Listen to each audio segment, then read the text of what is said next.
upang tulad ng sinabi ko, magbigay ng direksyon, magbigay ng kaayusan, at magbigay ng development sa bansang ito hanggang ito ay maging isang first world country. Malinis, walang basura, maganda, maayos, mga estero, malinis, coastal, malinis, nagtatanim ng puno araw-araw at nagpapaganda sa ating bansang Pilipinas na tinatawag nating bansang mahal natin. Kaya ako po ay nandirito ngayon tulad ng Ministry ng Hinirang na Anak. Alam ninyo, ang tripod ministry ng Hinirang na Anak ay Mosaic, Solomonic, at Prophetic. Sa Mosaic, eto na nga, si Moses lumaki sa Ehipto.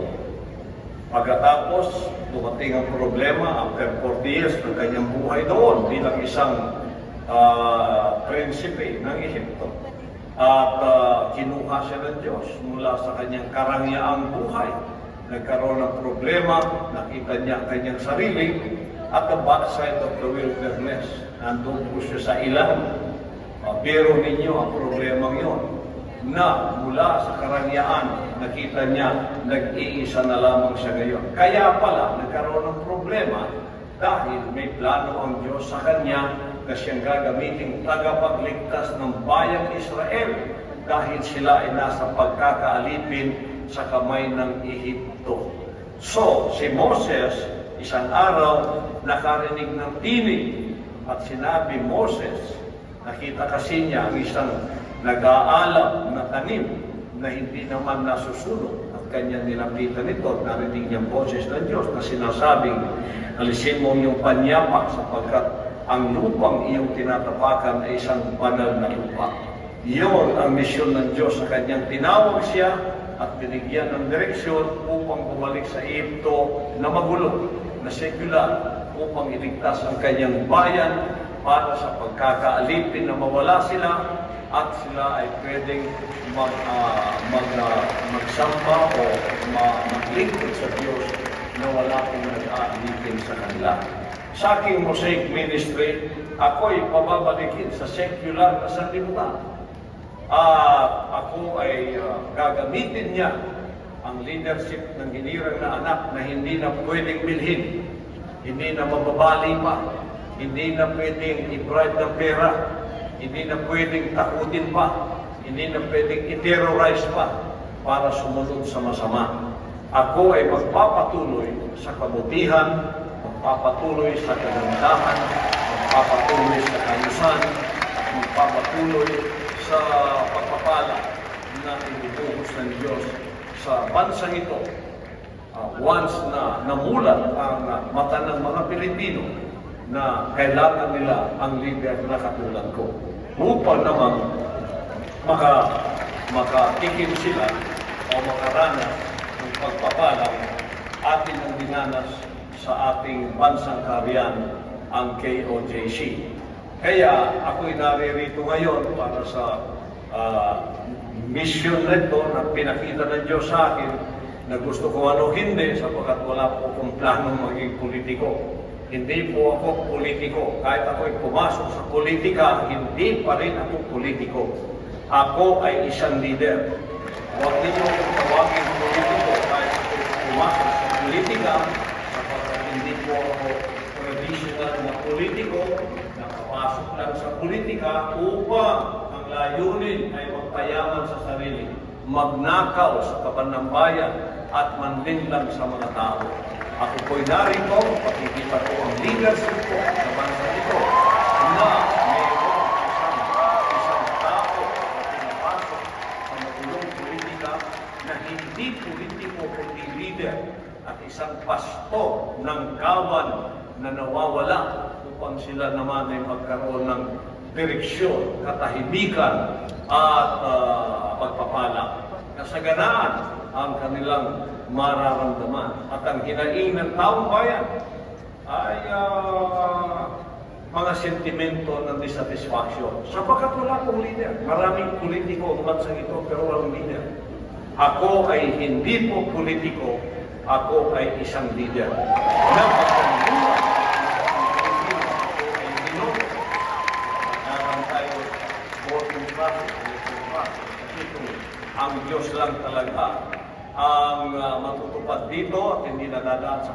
tao, kagad-agad ako ay maglilingkod sa inyo ng tuwiran. Pero dadaan pa tayo, ako'y nananalangin na sana mabuksan ang mga mata ng tao para makita nila ang leadership ng anak ng Diyos na naranasan na ang pangsasabihan. Na ako'y pinalabas ngayon para ang leadership na ito ay maipabot-bot ko naman sa bansang Pilipinas na napakaraming politiko pero wala pong leader. Kaya merong dissatisfaction, merong poverty, merong division, at merong pagkakaniya-kaniya. Ito po ay mawawalang lahat once na tayo ay nainuklok na sa Senado at nagkaroon ng kapangyarihan upang may sa katuparan ang mga plano nating puro kabutihan para sa ating bansang Pilipinas.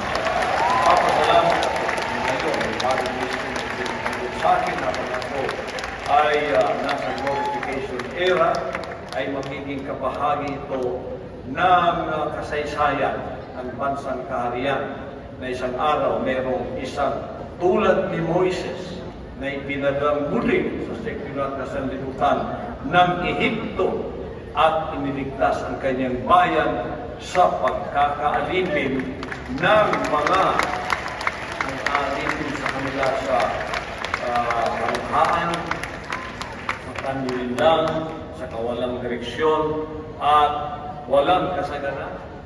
Tingnan ninyo, napakaliit ng bansa natin, napakayaman natin sa natural resources.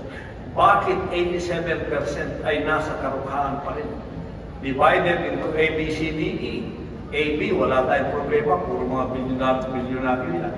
Ang C, D, E, yan po ang 87% na puro nandyan ang problema ng karukhaan, droga, krimen, at ang kawalan. Nandiyan lahat.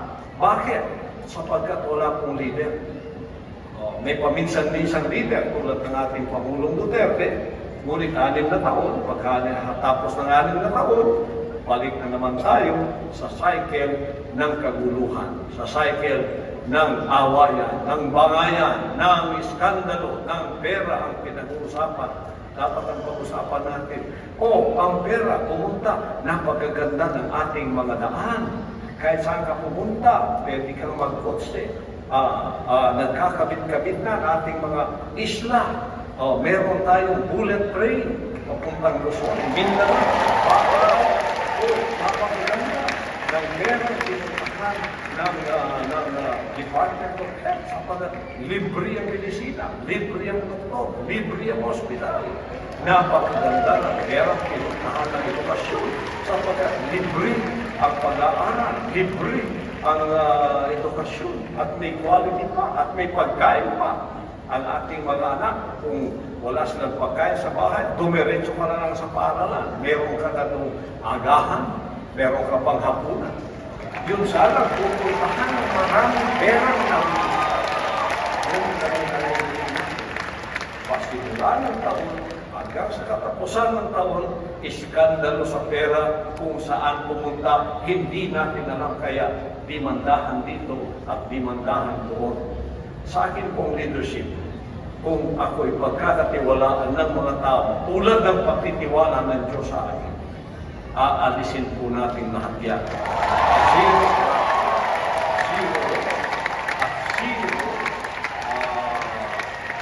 pagnanakaw ng pera ng bayan. Ako ang magbabantay sa anumang budget ng pera ng bayan.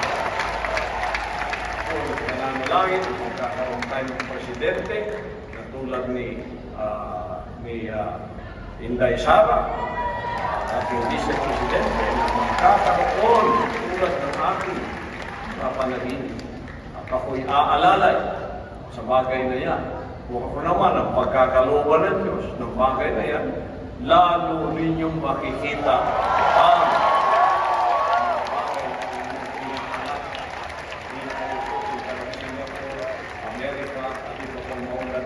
bansa, sasabihin ninyo, ganito sana ang aming bansa.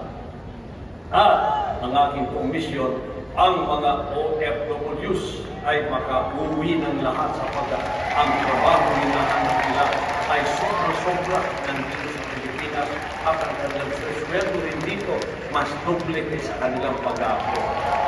Yan po ating pangarap. At ang pangarap na yan ay magkakaroon ng katuparan once makakita tayo ng isang leader. Hindi politiko, kundi leader. Kaya malito na ang isang pumasok sa politika ay politiko na. Marahil yung lahat nandyan, pumapasok sa politika, politiko sila. Ako'y pumasok sa politika, may misyon. Hindi po ako politiko. Ako'y leader na magdadala ng bayan, kasaganaan, katatagan, kahusayan, sa isang nakapat.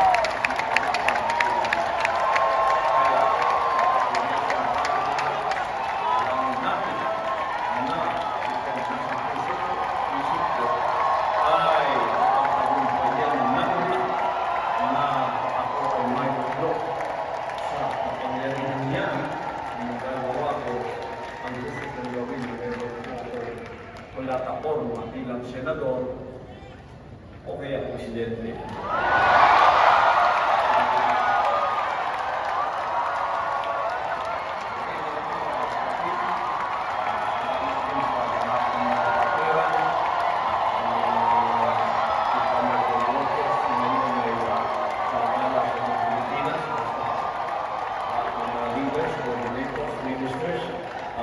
Di ba dito sa Pilipinas, kundi sa buong sanlibutan, sa lahat ng mga foot soldiers, sa lahat ng Purple Army na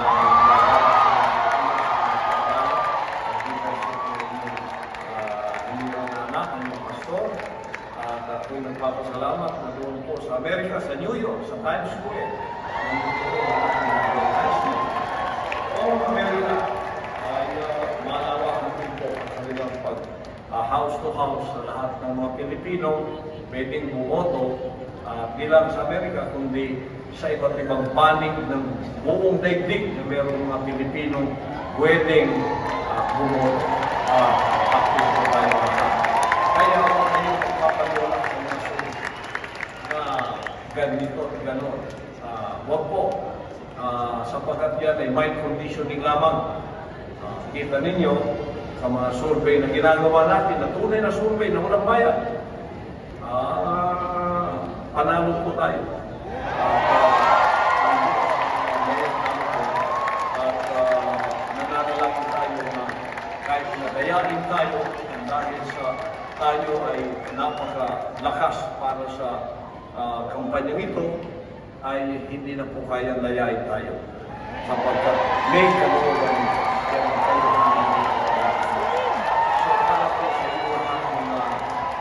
kababayan, mga anak ng Diyos, sa buong Pilipinas at sa buong sanlibutan, hindi ko lang iniisip na ito ay isang secular political na misyon. Ito ay isang spiritual na misyon para sa akin. Dadalhin yan sa secular na sanlibutan para ano ang nagawa ng Diyos ang magitan ng leadership ko sa KOJC. Ganon din ang aking leadership na gagawin sa buong Pilipinas.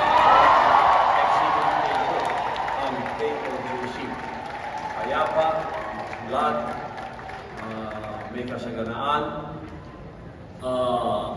merong katahimikan, at merong direksyon, at merong pagmamahalan sa isa't isa.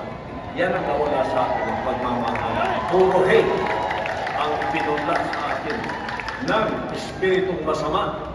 Kaya hindi po natin tatantanan ang espiritong nagdadala ng pagkapuot, hatred. Yang mga espiritu ng komunista ay espiritu ng hate to one another. Ang dala ko po sa Pilipino, love one another. Yan ang ating ipakikita ng ating leadership. Kaya sumalapit tayo,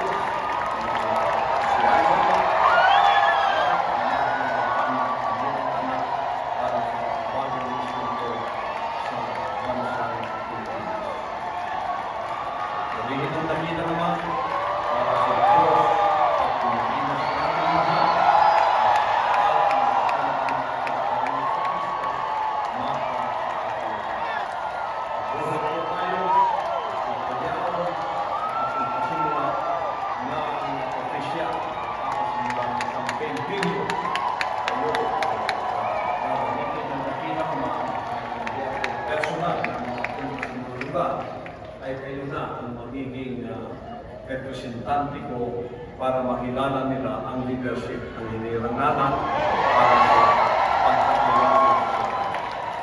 Bilang nakita naman, pinapalik ko lahat ng kapangyarihan,